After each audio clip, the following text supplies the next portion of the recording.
Et bonsoir à tous, c'est Malice.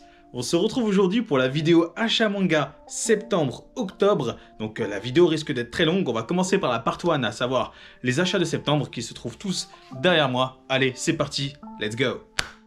Et on commence avec les éditions Delcourt Tonkam et Gantz.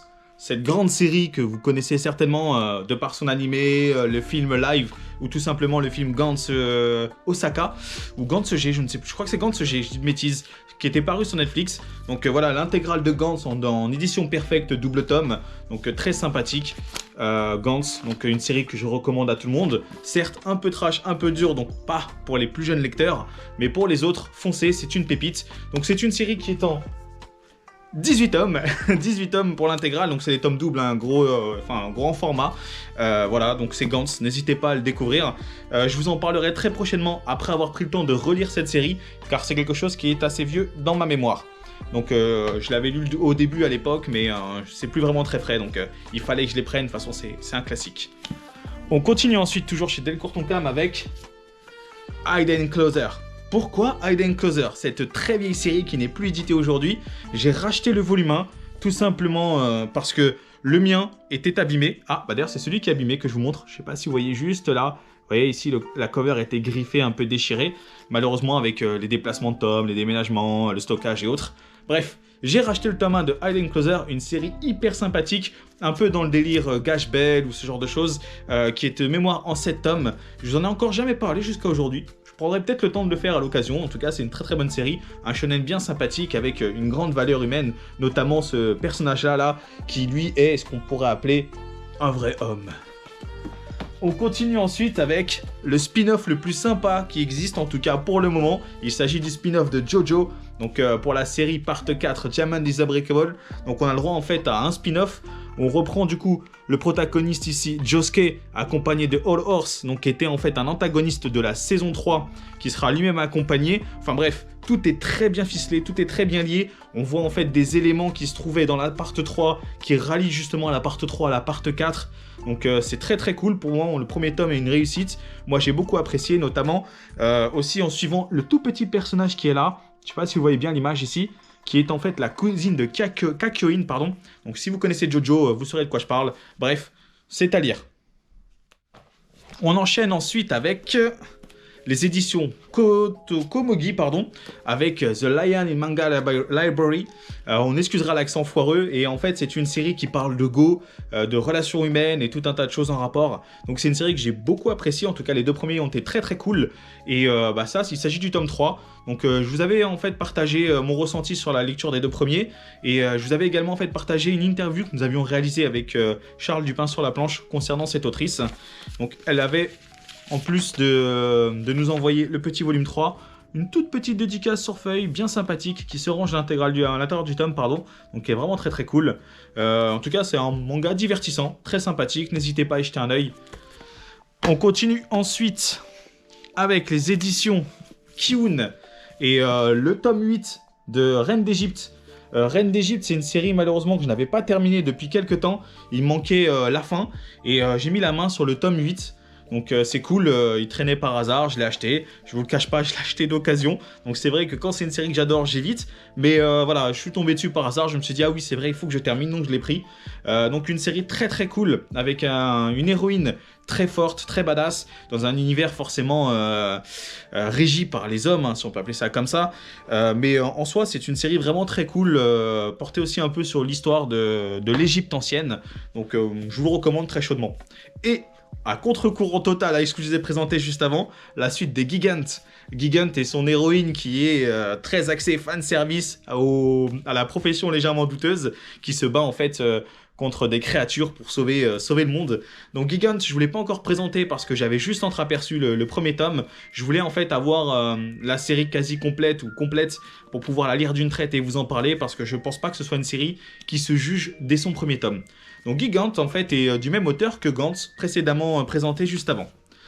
On change. Cette fois, on va chez Naban avec le troisième et dernier tome de Aubin des Yankees. Donc Aubin des Yankees, je vous avais parlé du premier volume, qui mêle un peu furieux, humour et Sento, notamment les bains publics, qui sont très très bien représentés dans ces tomes, qui nous donnent vraiment envie en fait de tenter l'expérience. D'ailleurs, je me rends au Japon normalement fin d'année, donc je n'y manquerai pas. J'irai tester au moins un Sento. Je vous ferai pas de vidéo, hein, bien sûr, je pense à vos yeux, mais quoi qu'il en soit, en fait, j'irai tester ça et je vous ferai certainement un retour. Au bain les Yankees, une série sans prétention en 3 tomes, bien sympathique à lire, que je vous recommande chaudement. On continue avec les éditions Komiku et 2 one-shot, ou plutôt one-shot et sa suite en one-shot, qui s'appelle Kiriko. Kiriko, en fait, je les ai achetés alors que je suis pas grand fan d'horreur, mais uniquement parce que j'apprécie le travail de l'auteur. L'auteur, en fait, m'avait notamment, moi, séduit sur l'œuvre Ping Pong Dash, qui était un gros truc de Furio bien barré, basé sur le ping-pong, un vrai délire, c'était cool. Enfin, quoi qu'il en soit, j'ai pris ces 2 tomes-là en me disant why not à l'occasion. En tout cas, elles avaient des retours pas désagréables sur le net, alors je me suis dit, let's go. Alors, pour ce qui est des suites, j'ai le 4e tome ici de Play It Cool Guy. Donc, si je dis pas de bêtises, oui, c'est bien ça. Donc, c'est une série que j'avais bien appréciée au début. Donc, le côté assez cool, assez détaché des personnages et surtout les a priori qu'on peut avoir les uns sur les autres, sur les simples coups d'œil, voir en fait en l'autre des qualités qu'on n'a pas ou vice versa. Alors que, comme tout le monde, on a tous nos qualités, nos défauts et des difficultés qu'on peut avoir dans la vie par rapport à nos sentiments, nos ressentis. Mais c'est une série bien sympathique avec des pages en couleur en fonction du protagoniste mis en valeur. Donc, pourquoi pas, n'hésitez pas à jeter un œil si ce n'est pas déjà fait, et je vous ai parlé du début sur mon Insta, donc allez voir ça. Ensuite, une série que j'ai reçue, que je n'ai pas encore pris le temps de découvrir, honte à moi. C'est une série qui m'a l'air vraiment sympathique, côté assez féerique, donc ça doit être une très très belle histoire. J'ai juste pas eu le temps, mais j'ai hâte de pouvoir en fait prendre le temps de découvrir ça. C'est Le Gros Chat et la Sorcière Grincheuse. Donc on sent tout de suite la petite histoire vraiment, comme je disais, un peu féerique. Donc très sincèrement, hâte de découvrir ce titre qui m'a été chaudement recommandé. Donc la suite d'une série que je lisais déjà, qui s'appelle The Dark Saint.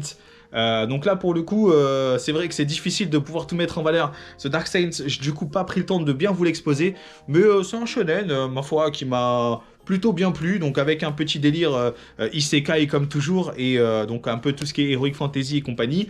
Donc on passe un très très bon moment à la lecture. Après je ne suis pas certain que celui-ci se démarque particulièrement des autres, donc si vous êtes déjà pas lassé, mais vous avez déjà lu beaucoup d'isekai, ce sera pas nécessairement sur celui-ci que je vous orienterai, mais quoi qu'il en soit, sinon vous passez un bon moment de lecture et c'est déjà ça. On enchaîne ensuite avec quelque chose qui m'a beaucoup plus marqué, à savoir le dernier tome de la série Cautious Hero, où on part vraiment sur contre-pied d'isekai, complètement barré et tout, avec un personnage principal énorme, donc c'est vraiment très très drôle, impossible de ne pas rire devant cette série. Donc il y a même eu un animé pour ceux qui l'ont vu, ceux qui l'ont pas vu je vous le recommande parce qu'il est tout aussi bon. En tout cas voilà, le 6e et dernier tome de cette série, donc je vais pouvoir me remettre à la lecture de cette œuvre qui m'avait déjà bien plu, donc que je vous recommande également.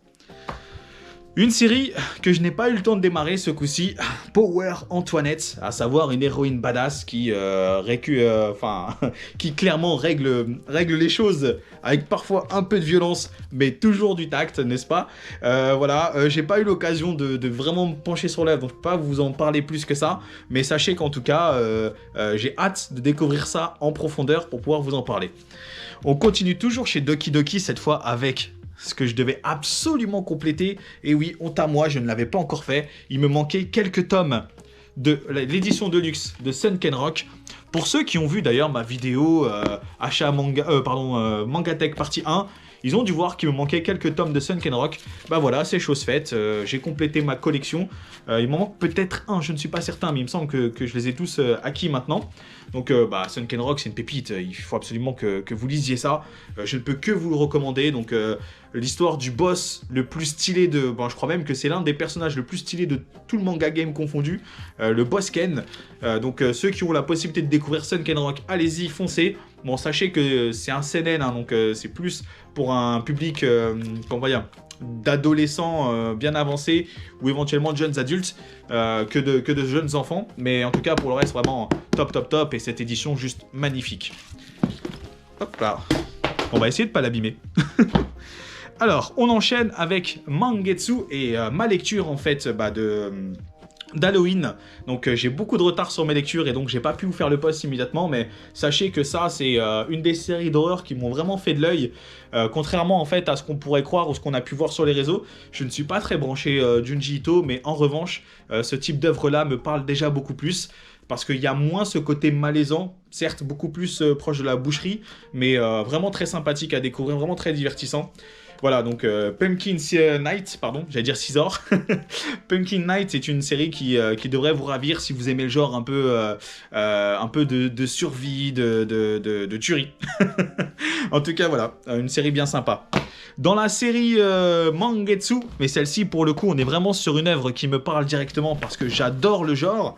Il s'agit de The Tunnel to Summer. The Tunnel to Summer, c'est vraiment une série qui me parle parce qu'on est un peu sur les côtés un peu boucle temporelle et ce genre de choses. Donc là, moi, j'avais en fait reçu le tome 3. J'étais en retard dans ma lecture. En retard tout simplement parce que le facteur m'avait littéralement éclaté le colis. Donc vous voyez ici, il était abîmé ici, encore abîmé là, et j'en passe à d'autres endroits. Et donc du coup, en allant en fait à... mince... Le pop-up store, pardon, voilà. Le pop-up store de Mangetsu. J'en ai profité pour acheter le tome 1 en version clean. Donc j'ai une version très abîmée que je n'ai pas osé lire. Et là, j'ai enfin la version clean de manière à me mettre à jour. D'autant plus que cette œuvre se termine en 4 tomes. Donc on est bientôt à la fin. Donc très sincèrement, je pense vous recommander cette œuvre sans grosse à la fois difficulté et risque. Vous allez certainement y trouver votre compte, surtout si vous êtes un peu adepte des œuvres comme Time Shadows, qui est justement très proche de ça, avec de l'action, du mystère et de la boucle temporelle tout simplement. Et ensuite on bascule avec les éditions Vega Dupuis, et notamment le premier tome de Bateau Usine, donc une série qui parle de classe sociale, de dangers de la pêche et ainsi de suite, mais pas comme vous le pensez, vraiment des dangers concrets, parce que là en fait la pêche ne sera pas de tout repos, ils vont se battre contre des monstres marins qui pourtant étaient en fait des crabes et des poissons d'époque. Bon, je vous spoil pas sur la raison pour laquelle les choses sont ainsi dans cette œuvre, mais c'est un tome qui ma foi est plutôt sympathique, certes pas exempt de défauts, mais plutôt une bonne lecture. Personnellement je l'ai dévoré. Donc toujours chez Vega, nous avons le 4e tome de Team Phoenix. Team Phoenix, je vous en ai parlé par le passé. Team Phoenix, c'est un peu les Avengers du Tezuka-verse. Alors le Tezuka, c'est Osamu Tezuka avec Astro Boy et tout un tas de personnages, le Roi Léo et autres, Blackjack. Donc en gros, dans cette histoire-là, c'est un melting pot de tous ces personnages qui vont de coup œuvrer chacun pour leur cause. Donc tantôt en se mettant ensemble, tantôt en étant adversaires. Mais dans tous les cas, voilà, c'est un peu ce qui est présenté dans cette œuvre-là. L'avantage, c'est que ça modernise, sans prêter bien sûr le discrédit sur ce qu'a fait Tezuka, mais ça modernise un peu le genre et ça fédère en fait un nouveau public autour d'une œuvre qui, ma foi, beaucoup plus simple à lire aujourd'hui que les œuvres patrimoine de Maître Tezuka. Donc n'hésitez pas à y jeter un œil à l'occasion, il existe même de belles éditions, grand format, tout couleur et tout, magnifique. On enchaîne avec un truc que je vous ai déjà présenté, c'est la théorie du chaos. Donc la théorie du chaos, c'est un manga hyper cool. Je vous ai même fait une petite interview de l'auteur qui se trouve sur ma chaîne YouTube, n'hésitez pas à aller la voir. La théorie du chaos, c'est ce personnage-là, donc Beck, qui est élevé en fait par un monsieur qui lui apprend tout comme son maître, donc aussi bien se défendre que les choses de la vie, au sein même d'une petite île coupée du reste du monde. Ce qui du coup lui épargne un peu la tristesse dans laquelle le monde a évolué aujourd'hui. Je ne peux pas vous en dire plus sans malheureusement vous dévoiler des choses, mais imaginez ce qu'aurait pu devenir le monde si, on va dire, des dérives autoritaires auraient pu se mettre en place, et en fait dans un monde où une grosse partie de la population a été décimée ou est morte de différentes manières, et enfin bref, quoi qu'il en soit, on a un peu un truc, comment on pourrait dire, presque cyberpunk en même temps que de quête d'identité et de combat d'arts martiaux. Donc c'est très divertissant, très sympathique, et c'est une création Vega Dupuis et de Mathieu Rennes que je vous invite à découvrir au travers de l'interview. Bref, c'était la théorie du chaos. Alors, là ici on a le premier tome de Orage. Orage, c'est un webtoon. Donc Orage en fait, c'est une œuvre qui m'intéressait grandement de Prince Rour, même si j'ai malheureusement pas eu le temps de le découvrir, donc je ne pourrais pas vous en parler. Mais écoutez, moi il m'a tout de suite attiré, je me suis dit why not, la couverture est cool, les dessins aussi, l'œuvre a l'air sympathique au premier abord, donc dès que je l'aurai lu, je vous en parlerai sans faute. On a ici une nouvelle série qui s'appelle Numéro 6. Numéro 6, en fait, les 2 premiers tomes. Voilà, pareil, Numéro 6, c'est une série qui m'a l'air très prenante, très agréable. Je ne l'ai malheureusement pas lu. Honte à moi, je sais, j'ai beaucoup de retard. Mais promis, je vous en parle très bientôt. Alors, il y a par contre un titre que je suis, que j'adore, qui s'appelle Rebuild the World. Donc, dans cette série-là, j'ai pas eu l'occasion d'avancer jusqu'au tome 5. Vous avez dû le voir dans mes stories Instagram ou mes posts, que je suis au 3e ou 4e tome, il faudrait que je vérifie. Mais dans tous les cas, dans cette série, c'est énorme. On parle d'un personnage principal qui va se lier à une sorte d'intelligence artificielle qui va du coup lui donner énormément d'indications et lui demander en fait de récupérer des artefacts hyper puissants dans des zones ultra dangereuses. Donc dans ce monde qui est très post-apocalyptique, on suit un jeune homme qui va en fait se battre pour sa vie, mais aussi qui va remplir des missions afin d'obtenir de quoi vivre, de quoi s'équiper et ce genre de choses. Naturellement, ce ne sera pas le seul chasseur, donc il y aura des très bonnes personnes, de très mauvaises personnes, il va se passer énormément de choses. Bref, c'est une série ultra divertissante qu'il faut lire absolument, parmi l'un de mes coups de cœur de chez Vega. On a également le tome 9 de Genesis. Bon, je ne vais pas vous en parler, quand même au tome 9 maintenant, faut pas exagérer. Nous avons The Commander tome 3. Là, je peux pas vous en parler, c'est parce que je suis un peu en retard. Le volume 3, hop là, de Holy Land.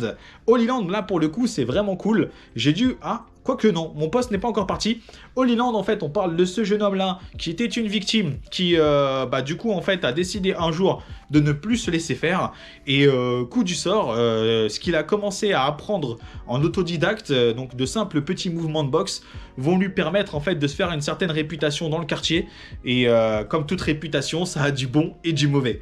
Enfin bref, Holy Land, très très sympathique. On sent bien en fait la nuit nocturne, la pression, les dérives qu'il peut y avoir aussi avec les gangs, les petites frappes, ce genre de choses. Et Holy Land, en tout cas, c'est très très intéressant. On sent bien qu'il va y avoir une belle évolution personnelle sur ce personnage-là et d'autres personnages charismatiques qui viennent se greffer tout autour. Bref, lisez Holy Land. Alors, une série qu'il fallait absolument que je prenne, mais qui malheureusement est dans ma palle. Donc, il s'agit de Caio Dante. Même la couverture, elle seule, elle est quand même magnifique. Donc là, on va être, je pense, sur une très très belle histoire sur laquelle il faut bien être posé pour prendre le temps de la déguster, la découvrir. Donc, j'ai hâte d'avoir ce temps, justement, pour le faire, mais je ne manquerai pas de vous en parler le moment venu. Alors, j'ai également celui-ci, le tome 1. Alors, je vous le cache pas, j'aime aussi beaucoup Disney, et le petit côté petite sirène m'a bien eu. Donc voilà, il y a un petit effet sur la couverture, je ne sais pas si ça rend à la caméra, mais en tout cas c'était plutôt sympathique. Écoutez, je vous le recommande parce qu'il a de bons retours sur les réseaux. Moi je vais bientôt le lire, c'est une certitude, d'autant plus que c'est quelque chose qui se lit visiblement assez rapidement. Voilà, c'était Abyss Azur, hein. J'aurais aimé davantage vous le détailler, mais je ne peux pas le faire, je ne vais pas vous mentir, quand je n'ai pas lu un titre, je ne peux pas vous en parler vraiment, mais en tout cas, moi, il m'a séduit ne serait-ce qu'avec sa couverture. Donc là, on est sur un manga patrimoine, il s'agit de Boko tome 3, et je vais peut-être accélérer parce que l'air de rien, la vidéo va durer sinon. Donc Boko, ou anciennement Stratège, hein, comme vous le voyez ici juste en dessous, hop là, voilà Stratège, qui portait ce nom-là du temps, sa première édition, est une série de guerres, de stratégies et autres, avec bon, un dessin qui a pris un peu d'âge, hein, un peu vieillot, mais qui s'améliore au fur et à mesure des volumes, et surtout on s'habitue au trait de l'auteur. En tout cas, ça, c'est une série vraiment aussi hyper intense, hyper prenante, que je ne peux que vous recommander. En revanche, je vous le recommanderais essentiellement si vous êtes déjà un lecteur aguerri, et pas un lecteur qui sort de la lecture de Naruto ou de One Piece, qui vient juste de découvrir les mangas, parce que je pense qu'il faut un peu de bouteille, de background, d'expérience, pour pouvoir l'apprécier à juste titre. Alors, j'ai aussi ce one-shot ici présent. Alors, celui-ci... c'est une fois de plus la couverture qui m'a complètement plu, mais regardez ça, elle est absolument magnifique, le format est grand, il y a des petits effets de texture qui ne peut pas rendre à la caméra, mais qui sont bel et bien présents, et l'intérieur est ma foi plus que sympathique, voilà. Donc ça c'est un petit plaisir que je me garde pour les prochains jours de congé, je vais me faire ça avec plaisir. Et c'est plus ou moins tout pour Vega Dupuis, c'est déjà pas mal, donc je vous propose de switcher sur un autre éditeur, et cette fois il s'agira de Soleil. Avec Rohiro tome 5. Alors, je vais pas vous l'ouvrir, Ceux qui connaissent la série savent pourquoi. Rohiro, ça va être un plaisir coupable. Hein. C'est une série qui est malheureusement portée Eishi, mais qui a d'autres qualités. Alors, je les ai achetés parce que j'ai été surtout subjugué par la beauté du dessin et par la qualité de certaines actions. Même si, bon, le côté Eishi, c'est pas forcément ma tasse de thé. J'ai très peu de séries en rapport avec ça. Gigant en fait partie, mais vraiment parce que j'apprécie l'auteur. Voilà, je peux pas vous en parler plus que ça. J'attends en fait de lire les 6 tomes qui composent l'intégrale de cette série pour me forger un vrai avis dessus et revenir vers vous avec quelque chose de concret. Là, il y a 2 nouvelles séries que j'ai reçues, que je dois vous présenter prochainement, donc qui sont portées sur la nourriture avec la reine des gyoza. Regardez ça si c'est pas mignon. Donc ça donne littéralement envie rien qu'à regarder. Mais également le Today's Burger. Alors j'ai bien dit, oui, Today's Burger, tome 1 et 2. Donc lorsque ça parle de bouffe et notamment sur des choses que j'affectionne comme les burgers ou les gyoza, ça peut que me plaire. En tout cas, je vous en parle dès que possible. Nous avons ici le 3e et dernier tome de la série Toa's Ark. Donc c'était une création Kana Edition et de l'auteur Kenshiro Sakamoto, qui avait réalisé précédemment Buster Kill, le voyage de Happy, ce genre de choses, donc, qui est le spin-off de Fairy Tail.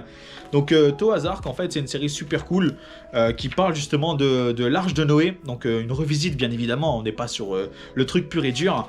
Et en gros, dans cette histoire, on suit ce personnage-là, Toa, qui va tenter de sauver sa sœur jumelle, que l'on voit brièvement juste derrière, là, ici, qui a été en fait possédée par un des Anima, donc l'une des créatures qui se trouve à l'intérieur du livre de Noé, tout simplement pour la sauver quoi, de ça, et en même temps sauver les humains de la destruction.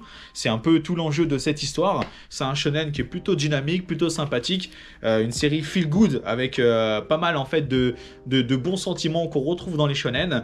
Alors, il faut que je vous prévienne sur un détail. Malheureusement, cette série est pour le moment finie en 3 tomes et loin d'être finie dans la réalité. Donc c'est comme si quand vous mettez une énorme mise en bouche et au moment en fait d'entrer vraiment dans le dur, c'est ainsi que ça s'arrête, en tout cas pour le moment. J'espère que cette série sera reprise à un moment pour bien avancer dans l'histoire.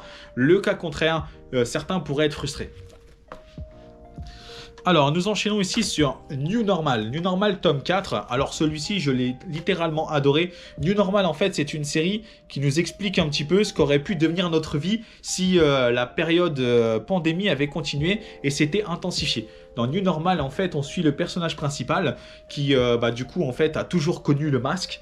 Personne ne voit le visage des autres personnes et encore moins la bouche, à un tel point que c'est devenu un peu, si vous voulez, quelque chose de presque sensuel, pour pas dire plus, vis-à-vis en fait du regard des gens, parce que forcément à être caché tout le temps, ça crée une certaine convoitise. Et en parallèle, on a en fait une trame de fond qui parle justement de la société, de la surprotection par rapport en fait à la santé et des dérives qui s'y passent, des complots et ce genre de choses. Donc c'est une série vraiment très très chouette qui marche sur 2 tableaux, aussi bien la comédie romantique que la partie un peu justement politique, complot et ce genre de choses. Donc c'est vraiment une série divertissante que je vous recommande. En tout cas, moi, les 3 premiers tomes ont été un vrai plaisir. Le 4e, je l'ai dévoré.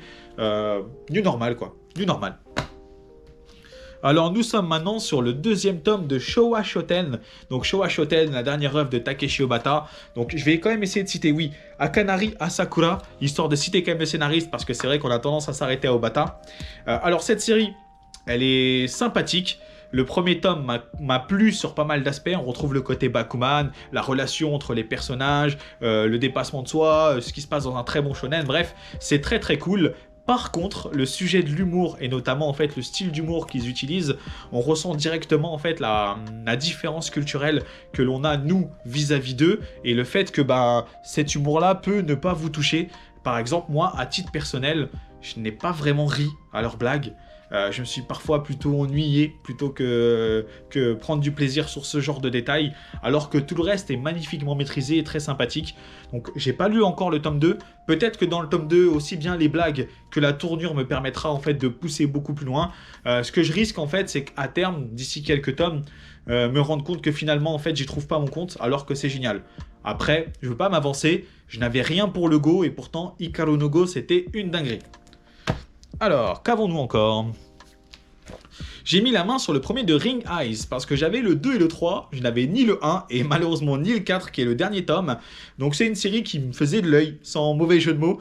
Donc je l'ai acheté, le tome 1, histoire de pouvoir en fait le démarrer et vous en parler. Ici, j'ai le tome 2 et 3 de Levius. Levius, en fait, c'est une série que j'ai découvert grâce à son animé sur Netflix, qui avait un peu de CGI, avec du coup des combats de boxe, avec des exosquelettes et tout, un truc un peu steampunk et compagnie. C'était une approche assez particulière et pourtant j'ai adhéré à l'univers. Donc j'ai pris le temps d'acheter le 2 et le 3 qui composent la première partie de Levius, en sachant que il y a toute une seconde saison qui s'appelle Levius Est, ou East, je ne sais pas trop comment ça se prononce, que je n'ai pas encore pris le temps de découvrir. Donc le premier tome m'avait plu, j'en avais pas parlé parce que j'estimais qu'il était mieux d'en parler une fois que j'aurais lu les suivants, à savoir le 2 et le 3. Donc j'espère trouver le temps de pouvoir les faire incessamment sous peu. Alors, nous avons ici 4 frères pour moi. 4 frères pour moi, c'est shoujo ultra sympathique. Vous savez que sur ma page, ça manque un peu de justement de shoujo, de romance et de ce genre de choses. J'en suis parfaitement conscient. Parfois, certains confrères créateurs de contenu me le disent. Mais voilà, ça, c'est 4 frères pour moi, le tome 3. J'ai le 1 et 2 qui traînent quelque part. Il faut que je les dise, j'ai pas d'excuses. Passons à la suite. Alors, nous avons ici Blue Wolves, le tome 4. Alors ça, c'est une série que j'adore. Pourquoi j'adore? Parce que ça me fait grandement penser à ce que j'ai eu par le passé, du style Gamaran ou Peacemaker Kurogan ou tout simplement Kenshin. Toutes les séries de sabreurs de cette ère un peu Edo, avec des affrontements, du style, enfin bref, vous savez. Donc ça, c'est le tome 4. J'ai lu les 3 premiers que j'ai adorés. Le tome 4, je vais me le lire très rapidement pour pouvoir vous en parler, mais surtout parce que j'ai envie de le lire. Et là, on a ici créé un manga, donc l'école du Shonen Jump. Donc là, pour le coup, c'est quelque chose que j'ai reçu aussi. Et je l'aurais pas reçu, je l'aurais sans doute pas acheté. Non pas qu'il est dénué d'intérêt, mais juste que je ne suis pas à la recherche de techniques pour créer un manga. En revanche, pour ceux qui sont directement intéressés par ça ou qui s'intéressent aux coulisses du manga, il y a pas mal d'informations. C'est vraiment une mine d'or d'informations en tout genre. Donc, si vous êtes intéressé, si c'est quelque chose qui vous plaît, foncez. Je pense que vous y trouverez votre compte. Autrement, pour les autres, continuez à lire des créations, tout simplement. Et enfin, pour terminer chez Kana, j'ai littéralement craqué sur l'intégrale, hop là, de l'édition Black de Death Note, ou Death Note, peu importe comme vous voulez, de Takeshi Obata. Pourquoi maintenant? Ceux qui ont vu ma vidéo part 1 Mangatech, c'est l'une des seules œuvres de Takeshi Obata que je n'avais pas. Je n'avais pas parce que j'avais vendu mon ancienne édition pour les acheter et je l'avais jamais fait. Je l'avais jamais fait jusqu'à aujourd'hui. Quand j'ai vu la sortie du coffret, ça m'a rappelé qu'il me les fallait. Et c'est sans doute que la venue de Takeshi Obata en France pour la série justement que je vous ai présentée avant, Showa Shoten, m'a incité à l'acheter. Je ne sais pas, ça a peut-être eu qu'on pourrait dire, un impact psychologique sur moi. Donc bref, j'ai craqué, je les ai pris. Je vais pas vous présenter Death Note quand même, n'abusez pas. C'est une excellente série. L'édition Black m'intéressait bien parce que c'était l'édition la plus qualitative qu'il y avait tout simplement pour cette œuvre. Et de voir les planches de Takeshi Obata en grand plutôt qu'en petit format m'allait totalement. Enfin voilà, c'est tout pour Kana. Et je crois que c'est tout court. J'ai fait le tour de cet achat manga septembre. Je sais pas si je vais vous faire la partie de d'octobre tout de suite. J'en suis désolé parce que l'air de rien, nous sommes à près d'une demi-heure de vidéo. C'est pas tout à fait digeste pour vous, j'imagine. Certains ne l'auront peut-être pas vu jusqu'au bout, d'autres oui. Mais sachez que je vous la prépare très rapidement parce que j'ai énormément de retard. Et pire encore, la Mangatech partie 2, les amis, la Mangatech partie 2, on me l'a énormément réclamé. Et j'ai pas d'excuses, tout comme mes lectures. Enfin bref, c'était Malice, j'espère que vous allez bien, que cette vidéo vous a plu. N'hésitez pas à me dire s'il y a des choses que vous avez aussi ou que vous avez acheté récemment, on pourra en discuter. En tout cas, c'est toujours un plaisir de le faire. Et ciao!